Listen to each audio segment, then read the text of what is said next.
The NBA Gambling Podcast on the Sports Gambling Podcast Network is brought to you by Edge Boost. Bank for better. Sign up today. EdgeBoost.peppercode SGPN to get a $25 deposit bonus.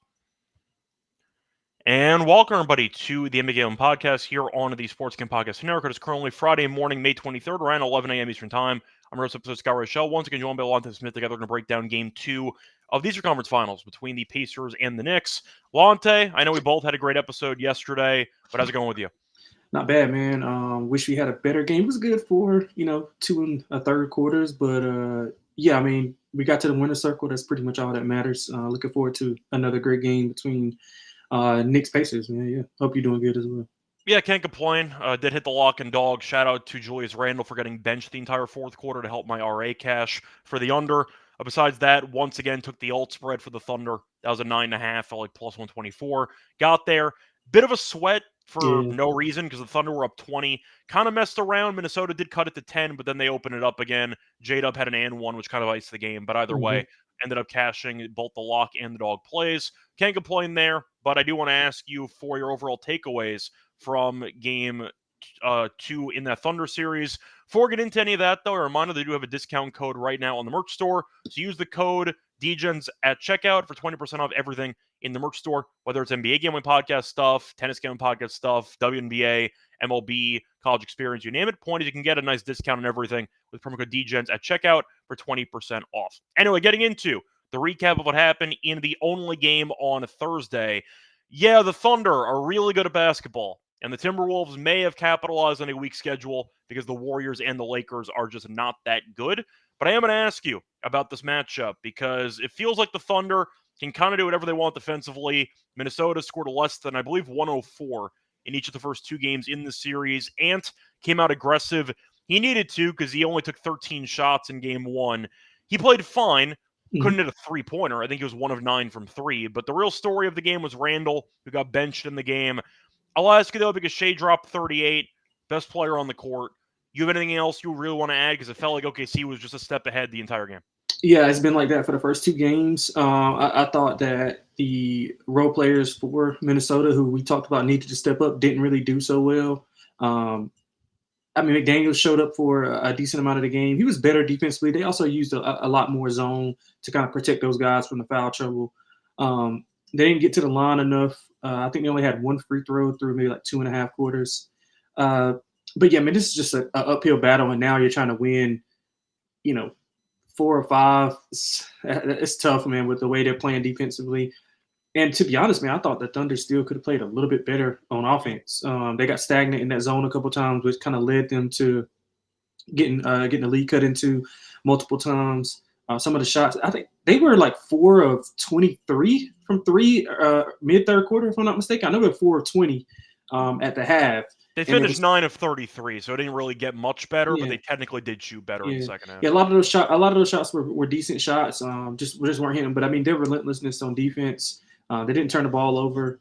That's just something normal. They turn those guys over. Not as much as I thought they would. I think they cut it down from game one. Minnesota did, but still, I mean, they turning those turnovers into pick sixes, and I mean, they're just really sound, really relentless, like never like stopping. So uphill battle for Minnesota, man. I'm guessing they go home, regroup, maybe try to throw whatever they can in this all in. This is a must win, obviously, but it's going to be tough, man. OKC laying 3.5 was the open.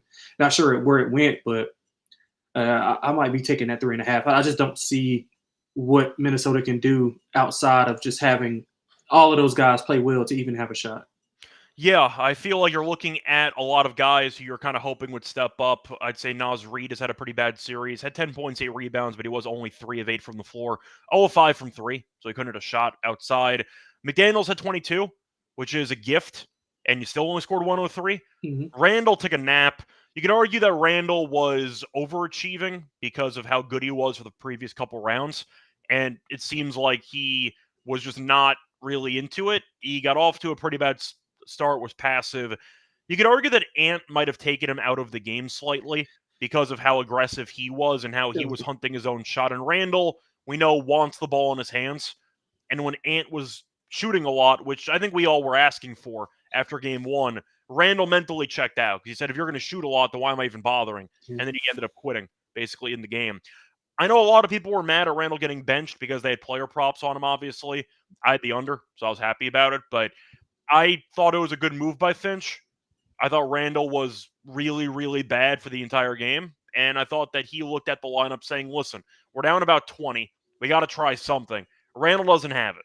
Maybe he'll bounce back in the next game, we'll see. But he didn't have it and said, you know what, we'll go with Naz Reid, try to get some spacing, try to get some intensity in there. They cut it to 10. Like, they weren't really close to making it a game, but at least they did go on a run after benching Randall. But they don't have enough guys. I feel you're looking at this Minnesota team, and they need Ant to play very well. They need Randall to play well and need some help there. But we talked about it last episode. If Randall or Ant have a bad game, they have no chance. And they had no chance last night because Randall was terrible. So I feel like you're looking at the Thunder, who I said in the last episode might be an all-time great defense. Maybe the best defense I've ever seen, actually. Like, they are. Yeah, man, they are. They are really good, man. I don't know what Minnesota's supposed to do. Yeah. Like, you're looking at the Thunder, who are so opportunistic. They had a solid number of steals again yesterday. They had 9. They had 5 from 2 guys. Shea had 3. Dort had 2. They only had 6 turnovers, and they forced 14. Minnesota also can't hit a jumper. Their three-point numbers have been a mess in a couple of series. The Lakers series had a bad run for a couple games. The Warriors series as well. And now this series. Not a great three-point shooting team based on the postseason numbers. And the Thunder have just been so good at everything. Clogging the middle. They can't even shoot, and they still are. Yeah, man. I meant defensively. They've been great at everything defensively. The offense is still a bit ugly in the half court. Doesn't matter. Yes, Shea's been flopping around. I don't really care. The point is Minnesota can't score. That's why they're going to lose the series probably comfortably. Am I picking Minnesota to win a game in the series? I still will pick them at home to win one of these games. I mean, the Thunder were down 20-something to the Grizzlies. So I think that there's a chance that the Timberwolves will avoid the sweep. But they're not winning the series. Like, they're just not good enough. And I feel like Minnesota, you look at going, well, maybe they can find a way to, once again, make it interesting. Maybe. They're also, what were they? They were a 6 seed? They were 6. They were 6. Yeah, they were 6, yeah. Like, this Minnesota team, yes, they were good with Randall. They were like 30-6, I think, with Randall. But they're not that great of a basketball team. And that's fine. But I have to point it out. The Thunder got the series they needed, which was the Nuggets pushing them to the brink, forcing them to mature. They responded after a bad first quarter, and that might have been the moment they needed to flip the switch to become the official title, I'd say, favorites mentally. And it feels like right now they know how good they are, and they're playing with all the confidence they need. Is that fair? Yeah, that's fair, man. I think that's as fair as you can get. So there we go. Props to Denver for making it competitive because damn, OKC is really good, and Denver gave it all they had. Yeah, I don't. Well, I mean, I won't discredit Denver, but I think that had more to do with OKC just not being able to kind of put them away when they were supposed to, because that should have been like 5-6 games. But I think it's both though, because Denver though did make it interesting, and I feel like OKC, yes, they did choke away a couple of games. The point is Denver applied enough pressure. And they showed enough championship medal. They only had about 6 guys on the entire team. To at least force this potential freight train to the brink. Yeah, that's fair. And that helped the maturity and the growth of the Thunder roster. But yeah, the Thunder are a problem.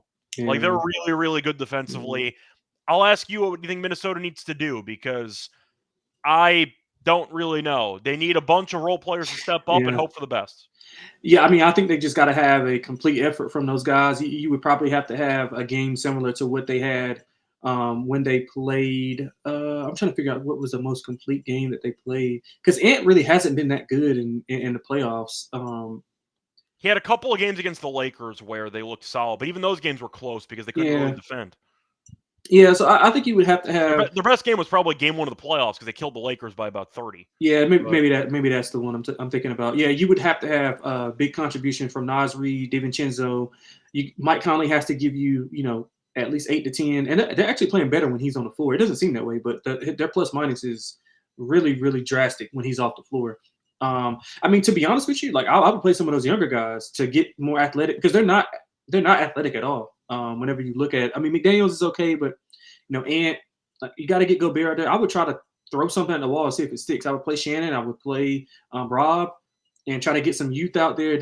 Now Rob and Shannon aren't the best defenders, but they can handle offensively. Shannon is big, powerful, going downhill. I would try to play some of these. I know Finch is probably not going to do it, but like I would try. You got to try something, bro. Like you can't. He might experiment at some point in Game 3 if it looks ugly, but he's probably going to trust the veterans if I had to guess. Yeah, and I mean, I don't. I'm not discrediting him. Finch is a great coach, but I mean, you've seen like you can't get contributions from anybody else. No. You had one Ant game, you got killed. You had one Randall game, you got killed. Like so, for both of those guys are going to have to play at an elite level, 25 to 30 points per. And then you're going to have those guys fill out. You're going to have Naz Reid have to have 10 to 15. Dante DiVincenzo is going to have to knock down 2 or 3 threes and be really good defensively. Like, and I mean, it's hard to say, but you're going to have to get something from Gobert. Like, he has to do something offensively or just be so dominant defensively that he's able to stay on the floor. But, I mean, I just don't see that in this specific matchup. So what I would do, I mean, I would try to mix in some of those younger guys. I mean, you don't have to play them for, 25, 30 minutes, but at least get them in there for a stretch, a 5-6 minute stretch to where they bring some energy, bring some youthfulness. I mean, the Thunder are young, athletic. Like you want to at least try to match some of that intensity. But that's personally what I would do. But again, I don't get paid to make decisions for Minnesota. I would like to. But yeah, if I'm not mistaken, I believe if you want to include the last couple regular season games, the Thunder have led by at least 19 points at one point in each of the last 4 meetings. Like they have been just an absolutely terrible matchup for Minnesota because Minnesota just doesn't have the shooters and the depth to actually score enough points. Mm-hmm. And even the one half they played well in the series. They were leading at halftime of game 1, but they only had 40-something points because the Thunder couldn't score. So it wasn't like they had a good half offensively. They can't really do anything offensively. And Gobert's been an absolute zero. Reed hasn't been good either because he can't hit a shot. So I don't really know what you're supposed to do besides hoping that your players step up. But Finch might have to start getting a little bit creative. I know you mentioned a second ago that it's not exactly the easiest choice for him to make. It's not. Because the team's very flawed. Mm-hmm. And I don't know what the move actually is because you might make some type of decision, but it might not do enough to actually sway the series because OKC is just better than you by a very, very wide margin. And I feel like Minnesota is kind of out of moves because I'm trying to think of what their move even is. As you mentioned before, maybe use Shannon, use some other guys, at least for scoring, and hope that, you get a little bit of a spark. But in reality, I just think Minnesota doesn't have enough high-quality scoring options for this matchup. And the Thunder just match up well against everybody at this point. Because I'll ask you, what do you think has worked for Minnesota in the first 2 games offensively?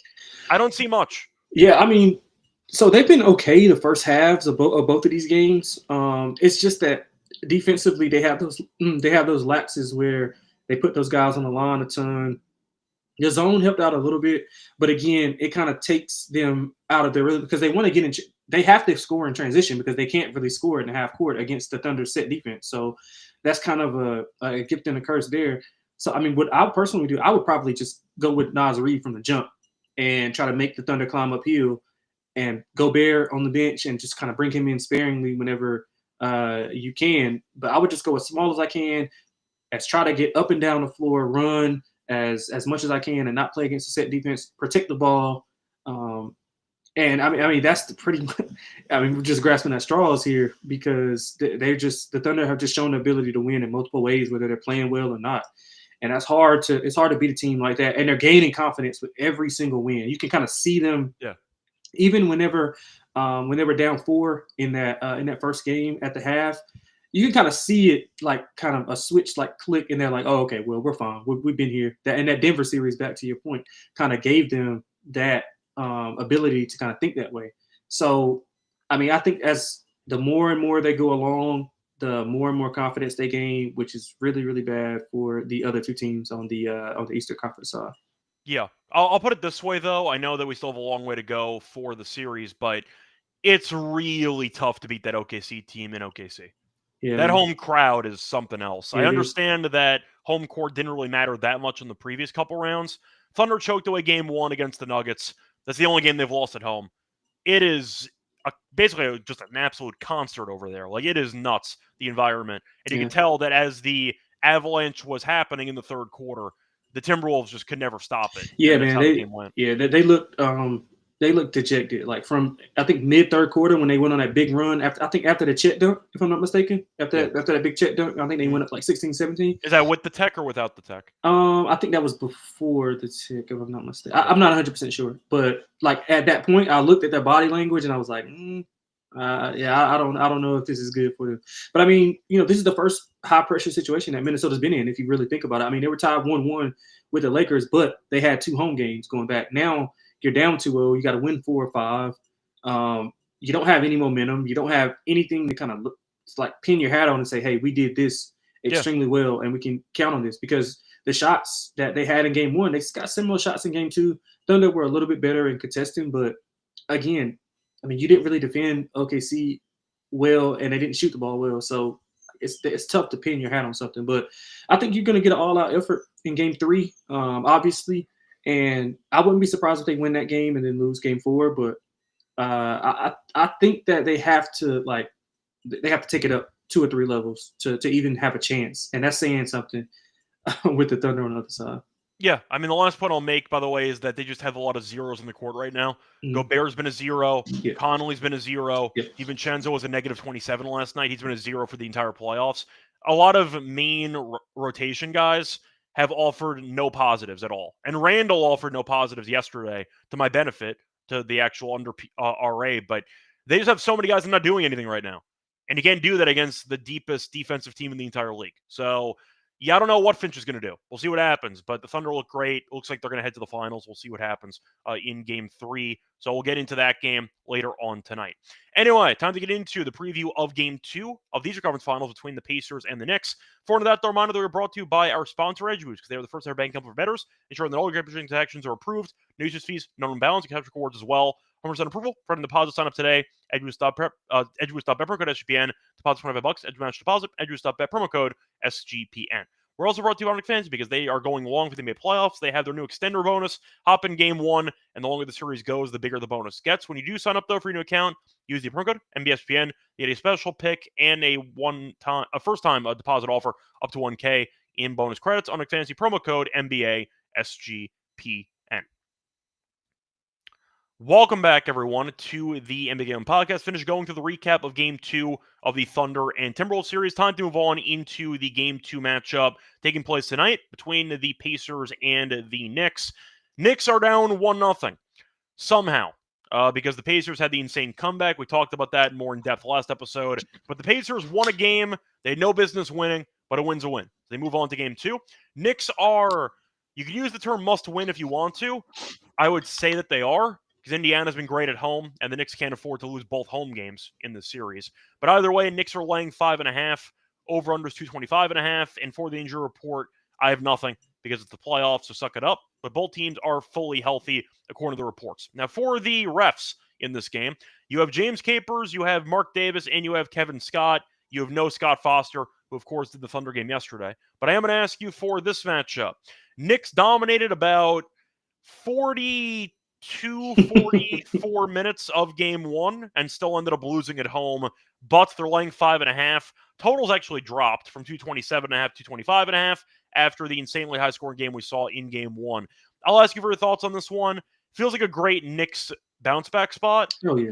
Are you going with that? Or are you going with the Pacers? Yeah, I love the Knicks in this spot. I mean, 5.5 is a bit rich. I'm obviously paying a little bit of tax because this opened 4 in game 1, so a little bit of a tax for the must win, which I think is warranted.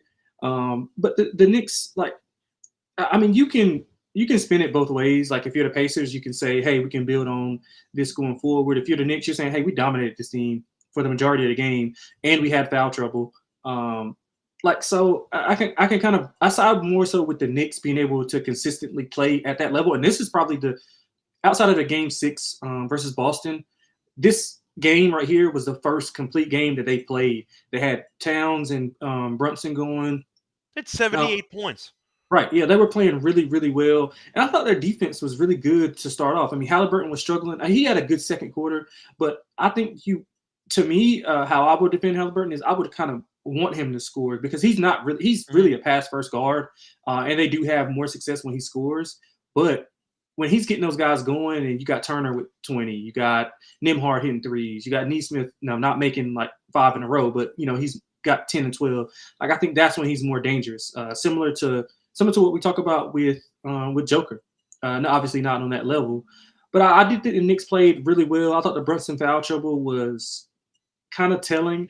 But I also thought that Tibbs probably should have stayed with McBride because if you remember, Brunson went out twice in this game. And both of those times, the Knicks extended that lead. So I think, I know it's tough because if they would have folded down a stretch and he wouldn't have Brunson in, they would have been like, what's the deal with that? But I would have went with them. They showed the poise to be able to do that.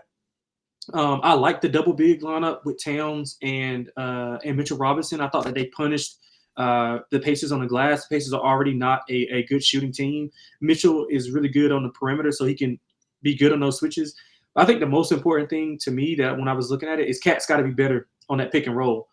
He can't play so deep in the drop coverage. He has to be up a little bit. We saw Nesmith hit a couple of threes. Even prior to that, like they were killing him. Tyrese was getting a lot of those threes because he was targeting Cat, and Cat was unable to kind of get. He's basically like being a traffic cone. He just kept dropping and give up free jump. Yeah, so I think they have to be better with that, a little bit more aggressive. I'm pretty sure anything dealing with the defensive side, I trust Tibbs to adjust and kind of make things right there. So with that said, Friday night in the Garden, man, I think the Knicks come out, and I think they have to. I think they have to beat this team by 25 or 30 to kind of regain that confidence and be like, oh, okay, yeah, that was just a fluke.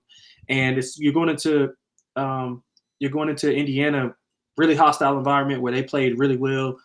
I honestly think that this game and game 3 must win for the Knicks. I don't know about game 3, but I think this is definitely a must-win game. I do want to ask you, though, for the actual series itself, Indiana wants to play super fast. I'm concerned over the grand scheme of things over the course of what could be a 7-game series if the Knicks physically can keep up pace-wise with the Pacers. The answer is probably no, and Indiana was just trying to run the Knicks out of the gym in the first game, and it backfired initially because their defense was bad, but it looked like the Knicks were kind of exhausted as the game went on, and that's why they made some mistakes defensively. Indiana, though, I think over the course of a series is going to keep trying to play as fast as possible. I do want to ask you, though, the Knicks got a lot of good looks offensively and then ended up blowing the game in the last couple minutes. Do you think the Knicks want to play this game fast, or do you think they're going to try to play it more at their pace?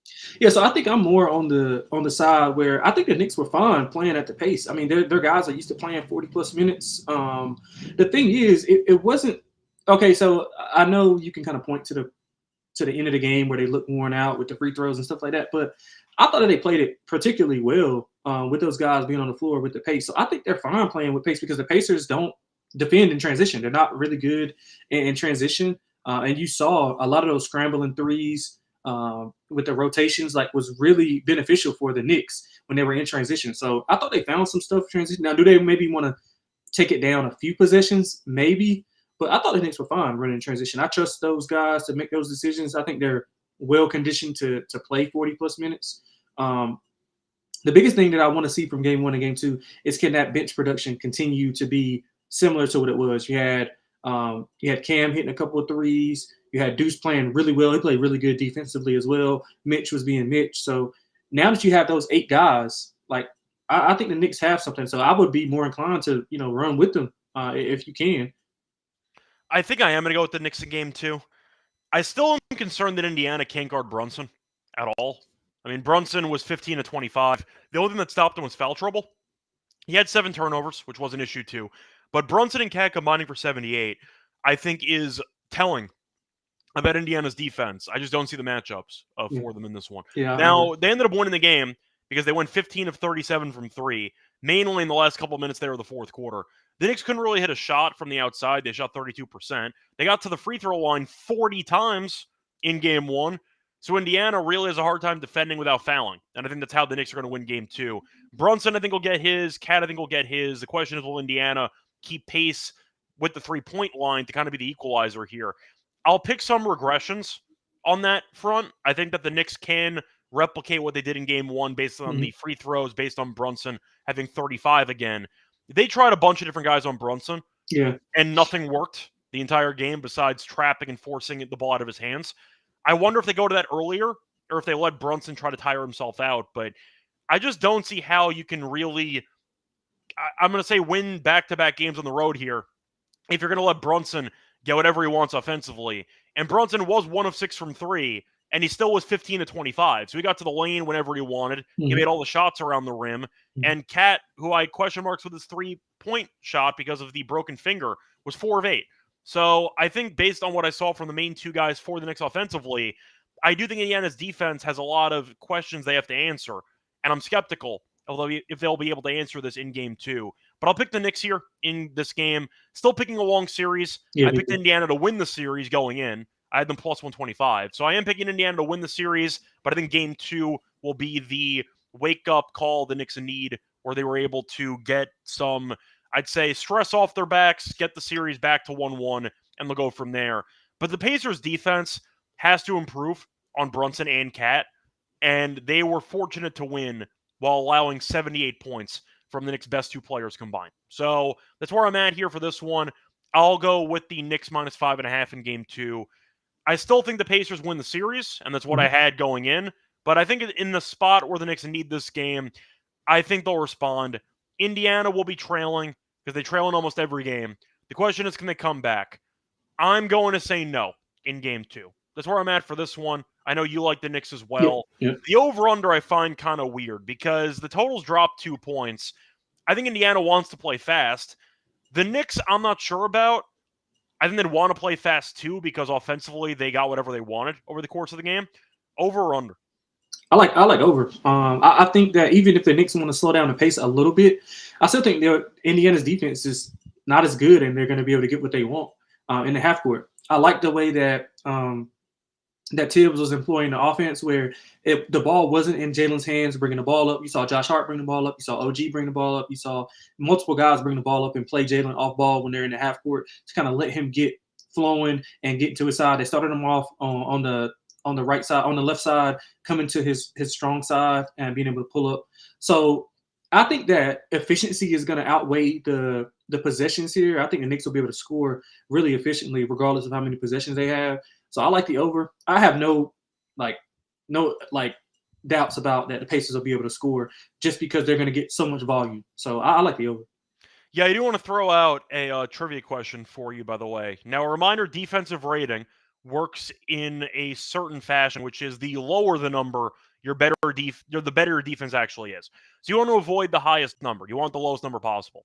The Knicks starting 5 were on the court together for 25 minutes and 50 seconds in game 1. Do you want to guess what their defensive rating was? Defensive rating.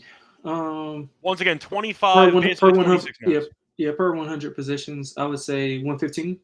167.4. Oh, my gosh. 167.4. They gave up 77 points in about 25 minutes.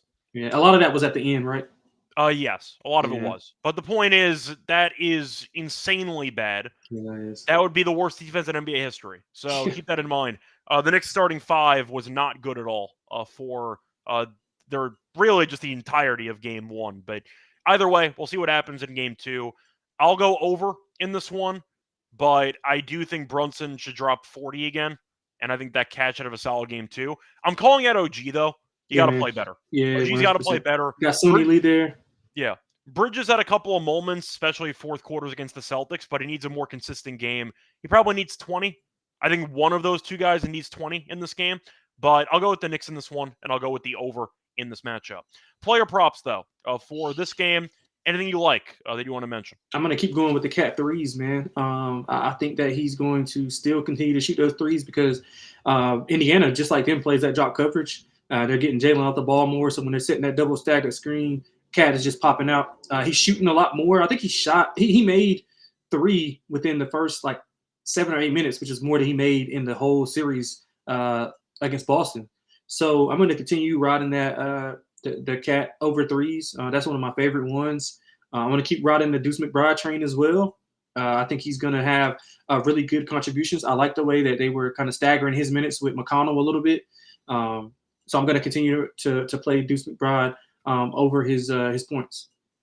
Yeah, I think I'm going to go with the main guys here first. Give me Brunson over 29.5 points. I think he needs 30 for them to win this game. I think he'll keep shooting if needed. You're looking at his shot attempts in game 1. A reminder, he only played 37 minutes because he was in foul trouble, and he still ended up with 43. He got to the free throw line a ton. He ended up attempting 14 free throws, but the foul trouble was a concern, and he went over anyway. Give me Brunson over 29.5 points. I see a ton of volume for him in this game. I see a ton of free throw attempts, and I'll keep shooting. So give me the Brunson over on his points for this one at minus 120. I think besides that, though, looking at other options here, I agree with you about McBride. I think McBride's going to have to play more.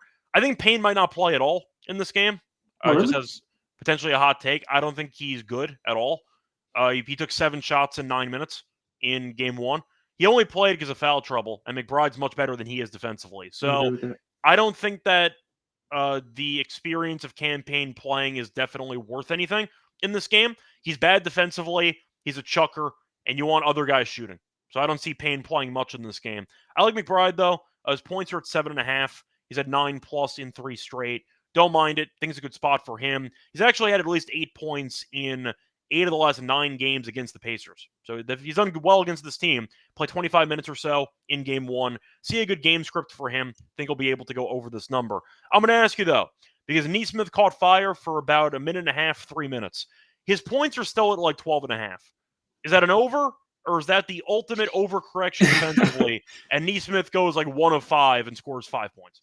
Well, I mean, he's been pretty good in the playoffs, like as far as, and this has been the numbers, so they're not the odds makers are not overreacting to that. It's been around 12 to 13 this entire playoff. So I would think that the Knicks will make a concerted effort to not let him get going at all. And keep in mind, like he's been the primary defender on Jalen. Now he's done the best job out of all of those guys. I mean, but that's not saying a ton, but he has been the most effective on Brunson. So you got to imagine he's doing it on both sides of the ball. So I don't know how much he'll have after that flurry at the end of the game. So I would probably go under if anything. Yeah, I do want to look at some other guys here. If I'm going to fade anybody else on the Knicks, it would be OG, who I just think's been a mess offensively. Some people think he might be hurt. I don't really care either way. Point is, he's not played well for the last couple games. Even in that Celtics game, he had 23 points. He just attempted a bunch of shots. Yeah. He was 7 of 18. Like, he was not good from the floor. He's actually shot below 41% in 3 straight. So he's not played well at all. Against Indiana, he has gone under the 16.5 point total in 5 of the last 7. Under 16.5 points is minus 125. I like it. Spending a lot of energy defensively, but offensively he's been a mess. So I don't mind OG under on his points. You have any thoughts on that? Yeah, I mean, I think he has to be the guy who's going to. I know he's tasked with the Pascal offense, and he did a good job with Pascal. I mean, Pascal kind of got a lot of his points off the fast break and in transition. So I thought he did a good job there, but he has to be better. Has to be aggressive. I would like to see him be a little bit more in the mid-post area versus taking those sidestep threes. I mean, he's a decent three-point shooter, but I think he's better at the, from 17 and in. I think he's a lot more effective that way. We saw him finish a couple of those. There's one particularly that he didn't finish, but I think that was more so on Brunson. But, yeah, I think OG has to show it big. I'm actually going to play his points rebounds over. Yeah, I think if I was going to go for somebody on the Pacers that I want to talk about, Obi in this game. Of course, I like McConnell because McConnell kills the Knicks every time they play. But yeah, I think Obi played well in game 1. He had 8 points. They benched Turner because Turner was awful as the game went on. His points are at 7.5. I think it's a good spot for him. He's gone over this number in 10 of the last 13 against the Knicks, and I do think that his athleticism can give the Knicks problems. It's a fast-paced game. Obi, we know, is great in transition, never afraid of trying to dunk on 5 people at once. But I do think he can also shoot. I think Obi's actually a bit of a matchup problem for the Knicks because he is an athletic, small ball 5 if needed, mostly the 4, but I do think he can capitalize with McConnell at point off the bench. I like his points in I this agree game. with that. I like his points and rebounds. Yeah. That's another play I was going to take. Yeah, I mean, because if you look at it, the Pacers don't really have a lot of wings because Nembhard and Nesmith are more like smaller two guards. Yeah. So like And Pascal is, Siakam's kind of a tweener. I don't know if he counts as a wing per se. yeah. But on this team, I mean, I would position him as a wing. He was playing with the. I yeah, would what is- too, but I'm saying he's not the average, I'd say, makeup of a wing in the NBA today. Yeah, so Obi is the only other athletic wing. He's got experience. Obviously, he's got the ties with New York, but he played extremely well, man. He was active defensively. Yeah, I like his points and rebounds, so that's a good call by you. Yeah, he had 10 rebounds, by the way, in game one. So his he's really rebounds are good. 3.5, if you want to go for that Oh too. yeah. So something to keep in mind. He has had 5+ rebounds in 2 of the last 3 games. Anyway, time to move on to the lock and dog plays, the underdog entry. Before we get into that, the reminder that we're brought to you by our sponsor, which is Rhythm, because they're the home of bet picks and props are available for the NBA playoffs, for the golf cards, for baseball, for WNBA as well. They also have a free trial, free for a week to try out the free 7-day trial. And a reminder, you can also use their discount codes, 25% off the month subscription with promo code SGPN25, 50% off the annual subscription with promo code SGPN50. That's Rhythm, promo code SGPN25 or SGPN50. Sign up for the 7-day free trial by going to sportscamppockets.com/RETHMM. We're also brought to you by Circle Ultimate Fantasy Ball Giveaway, because Circle Resort and Casino is giving away the ultimate fantasy ball experience for a 12-person league to draft in Vegas and be treated like VIPs for their stay. We're going to get a 2-night stay at Circle Resort for the entire 12-person league. Holder draft at a cabana, a stadium swim with a $5,000 food and beverage credit, limit transportation to and from the airport, welcome party, a legacy club for the league, and much more. A reminder that the contest is open from May 5th to June 30th. Enter at sportscamppockets.com/circa, the sportscamppockets.com/CIRCA. We're also brought to you by MyBookie.ag, because MyBookie is the place for every sport. They have the NBA playoffs, the NHL playoffs. Sorry about your Hurricanes, by the way. The baseball cards, the UFC cards, tennis, you name it. They're also available in a ton of locations. Use crypto for electronic payouts. Easy deposits when you sign up for a new account, though, at MyBookie.ag. Use the promo code SGPN to get a 100% match up to 1K. Terms and conditions by MyBookie.ag. Promo code SGPN. Welcome back, everyone, to the NBA Game Podcast. Finished going through the preview of Game 2 in the Eastern Conference Final Series between the Pacers and the Knicks. Time for the lock and dog plays. Lonte, I'll let you go first. What's going to be your lock and dog for the show? Yeah, man. So we're gonna go back to the first quarter that I played last lock. We're gonna go with the -2. It's the same number, reduced juice, -2.5 at -05 for the Knicks. I think the Knicks are gonna start off on fire. Put the Pacers right behind the 8-ball. Now, Pacers fan would say, well, we got them where we want them, being that we're behind. But I think the Knicks are gonna be so much better defensively. I think that's where they have to course correct there. And if it was any other thing other than defense, I would kind of be concerned. But being that defense is Tibbs' like go-to, I really do think that they'll be fine in that area and be able to adjust and play them a lot better, especially from the three-point line. So I like -2.5 to get it started off on the right foot. Instant gratification, get in, get out. For the dog, I'm going to go over 16.5 rebounds and assists for Josh Hart. That's at +120. I mean, he was amazing. I think he had double-digit rebounds in back-to-back games. He's had like 6+ assists in back-to-back games. Again, he's being more of the initiator of the offense in the half court, letting Brunson kind of get to where he wants to go without having him dribble the ball up. Obviously, the rebound is going to be there. He could probably get 12 or 13 rebounds just because the Pacers can't defensive rebound. They can't offensive rebound. They're not really good at either of those things. So I think Josh Hart has a monster day. I was going to play his triple-double. I'll just sprinkle a little bit on that. But I do think he has a ton of rebounds and a handful of assists to go over this number. Yeah, so for my lock, I'm going to go with some props for this one, because I think the Knicks should win, but I also think Indiana can wear this team down with their pace, and I do think the Knicks, after Game 1, I'm hoping for their sake they respond, but that's not a guarantee. So there is a chance maybe the Knicks just crumble. So I'm going to avoid the side for my lock. Give me the Brunson over 29.5 points at -120. Win or lose, Brunson's going to keep shooting. And from what I saw in Game 1, they can't guard this damn guy. He dropped 40+ points and he was in foul trouble the entire game. So Brunson, in a must-win game, should play 38+ minutes unless there's a blowout involved. So I like the overall usage. I like what he did in Game 1.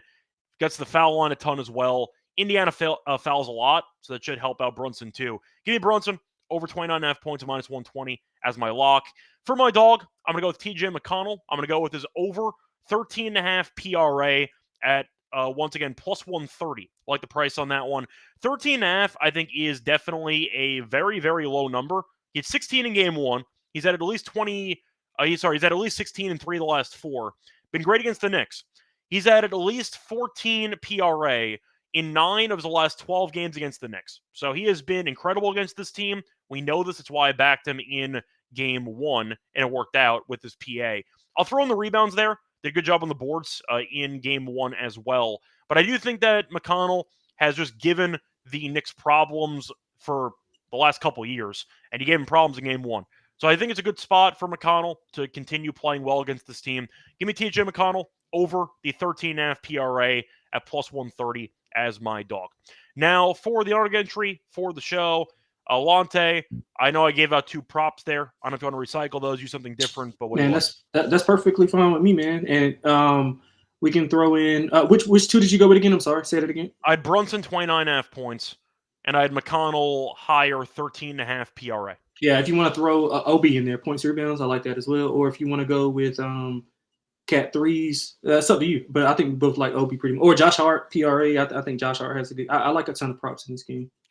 Yeah, I think I'll go with Obi on this one. Cool. He had 18. I mean, 10 rebounds is enough said for Obi from game 1. Yeah. So just to quickly see if Brunson's also at 29.5 on Underdog.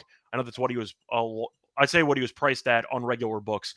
So it is 29.5 on Underdog. So once again, our 3-pick entry here for Underdog Fantasy. We're going to go with the TJ McConnell higher, 13.5 PRA. Going to go with Obi Toppin higher, 11.5 PR. And we'll go with Brunson higher, 29.5 points. That'll be our 3-pick entry here for Underdog. That's going to wrap it up, though, for the episode. We'll be back once again later on tonight for the breakdown of Game 3 between the Thunder and the Timberwolves.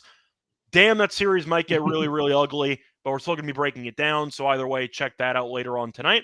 Until next time, find me on Twitter, Reichel Radio. Find me on Twitter at XXLonteXX. And until next time, good luck to all of you and all of